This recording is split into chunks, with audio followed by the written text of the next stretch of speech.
राधे राधे दोस्तों, मैं मीतू शुक्ला आज लेकर के आई हूँ फागुन शुक्ल पक्ष आमल की एकादशी व्रत कथा। आमल यानी आंवले, आंवले के एकादशी का व्रत कथा, इसको रंगभरी एकादशी भी कहा जाता है। इस व्रत में आंवला का विशेष ही महत्व होता है। आंवला का वृक्ष के आंवला का फल का इसका विशेष ही महत्व होता है। इसमें आंवले के वृक्ष के जल में कलश रखे और कलश में पंचरत्न रख करके उस पर 5 पल्लव रखे, उसके बाद उस पर दिया जलाएं और वहाँ विष्णु भगवान की पूजा करें। जो पेड़ है उसमें कलावा लपटे 7 बार और परिक्रमा करें। सबसे पहले आंवला का वृक्ष है उसको गाय के गोबर से अच्छे से साफ कर दे, उसको नीप दे और उसके वहाँ पर धात्री बना करके वहाँ पर पूजा करे आंवला का। और इस तरह से पूजा करने के बाद एक आंवला का जो फल मिलता है उसको विष्णु भगवान को समर्पित करें।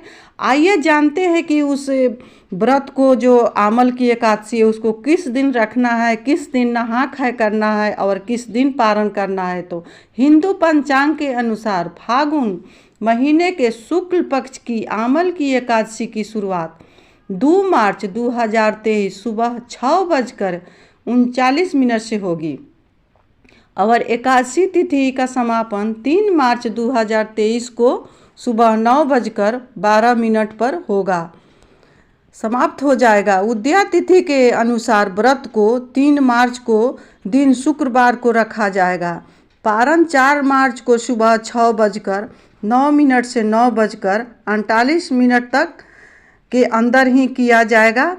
तो दोस्तों, यह पारण है और इसका जो शुभ परिणाम है सो मैं बता रही हूँ। इस व्रत को करने से 1000 गौदान के फल का जो फल है सो मिलता है। सो इसलिए जो जितने घर में बूढ़े वृद्ध हैं उनको भी इस व्रत को रखना चाहिए। ना हो सके तो आप लोग एक बार के न करके फलाहार आप लोग 11 बार भी फलाहार करके करें, लेकिन इस व्रत को रखें।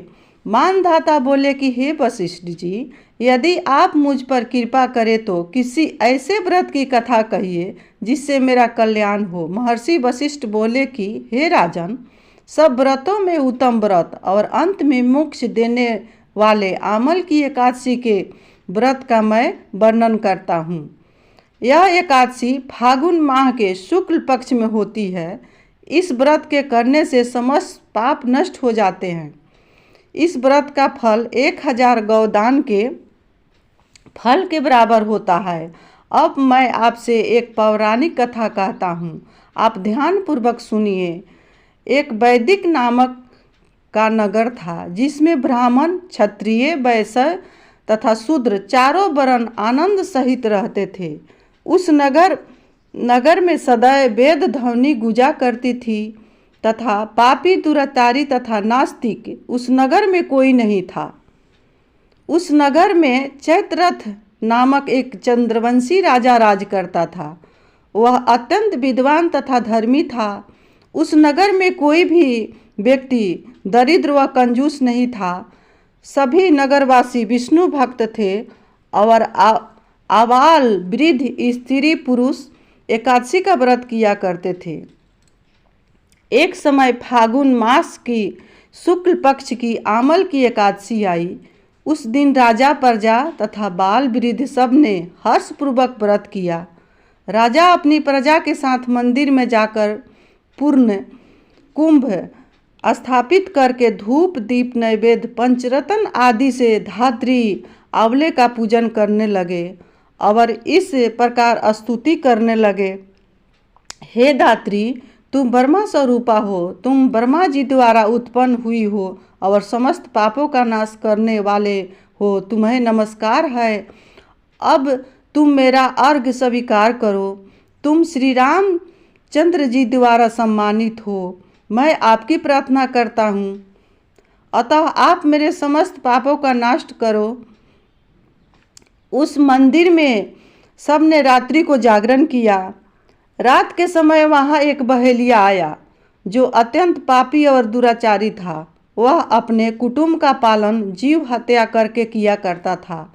भूख और प्यास से अत्यंत व्याकुल वह बहेलिया इस जागरण को देखने के लिए मंदिर के एक कोने में बैठ गया। और विष्णु भगवान तथा एकादशी महात्म की कथा सुनने लगा। इस प्रकार अन्य मनुष्यों की भांति उसने भी सारी रात जागरण बिता दी। प्रातःकाल होते ही सब लोग अपने घर चले गए तो बहेलिया भी अपने घर चला गया। घर जाकर उसने भोजन किया। कुछ समय व्यतीत होने के पश्चात उस बहेलिये की मृत्यु हो गई, मगर उस आमल की एकादशी के व्रत के प्रभाव के जागरण से उसने राजा विदुरथ के घर जन्म लिया और उसका नाम वसुरथ रखा गया। युवा होने पर वह चतुरंगी सेना के साथ तथा धन्य धान्य से युक्त होकर 10,000 ग्रामों का पारण करने लगा। वह तेज में सूर्य के समान, कांति में चंद्रमा के समान, वीरता में विष्णु भगवान के समान तथा क्षमा में पृथ्वी के समान था। वह अत्यंत धार्मिक, सत्यवादी, कर्मवीर और विष्णु भक्त था। वह प्रजा का समान भाव से पालन करता था। दान देना उसका नित्य कर्तव्य था। एक दिन राजा शिकार खेलने के लिए गया। देवगण से वह मार्ग भूल गया। देवयोग से वह मार्ग भूल गया और दिशा ज्ञान न रहने के कारण उसी वन में एक वृक्ष के नीचे सो गया। थोड़ी देर बाद पहाड़ी मलेच्छ वहां पर आ गए और राजा को अकेला देखकर मारो मारो शब्द कहते हुए राजा की ओर दौड़े। मलेच्छ कहने लगे कि इसी दुष्ट राजा ने हमारे माता पिता, पुत्र पौत्र आदि अनेक संबंधियों को मारा है तथा देश से निकाल दिया है, अतः इसको अवश्य मारना चाहिए। ऐसा कहकर वे मलेच्छ उस राजा को मारने दौड़े और अनेक प्रकार के अस्त्र शस्त्र उसके ऊपर फेंके। वे सब अस्त्र शस्त्र राजा के शरीर पर गिरते ही नष्ट हो जाते और उनका बार पुष्प के समान प्रतीत होता। अब उन मलेच्छों के अस्त्र शस्त्र उल्टा उन्हीं पर प्रहार करने लगे, जिससे वे मूर्छित होकर गिरने लगे। उसी समय राजा के शरीर से एक दिव्य स्त्री उत्पन्न हुई। वह स्त्री अत्यंत सुंदर होते हुए भी उसकी भवें टेढ़ी थी। उसकी आंखों से लाल लाल अग्नि निकल रही थी, जिससे वह दूसरे काल के समान प्रतीत होती थी। वह स्त्री मलेच्छों को मारने दौड़ी और थोड़ी ही देर में उसने सब मलेच्छों को काल के गाल में पहुंचा दिया। जब राजा सोकर उठा तो उसने मलेच्छों को मारा हुआ देख कर कहा कि इन शत्रुओं को किसने मारा है? इस वन में मेरा कौन हित ऐसी रहता है? वह ऐसा विचार कर ही रहा था कि आकाशवाणी हुई, हे राजा, इस संसार में विष्णु भगवान के अतिरिक्त कौन तेरी सहायता कर सकता है? इस आकाशवाणी को सुनकर राजा अपने राज में आ गया और सुखपूर्वक राज करने लगा। महर्षि वशिष्ठ बोले कि हे राजन, यह आमल की एकादशी के व्रत का प्रभाव था। जो मनुष्य इस आमल की एकादशी का व्रत करते हैं वे प्रत्येक कार्य में सफल होते हैं और अंत में विष्णु भगवान के लोक में जाते हैं। प्रेम से बोलिए विष्णु भगवान की जय, बाके बिहारी लाल की जय। इसी के साथ मैं अपने वाणी को श्री विष्णु भगवान के चरणों में विराम दे रही हूँ।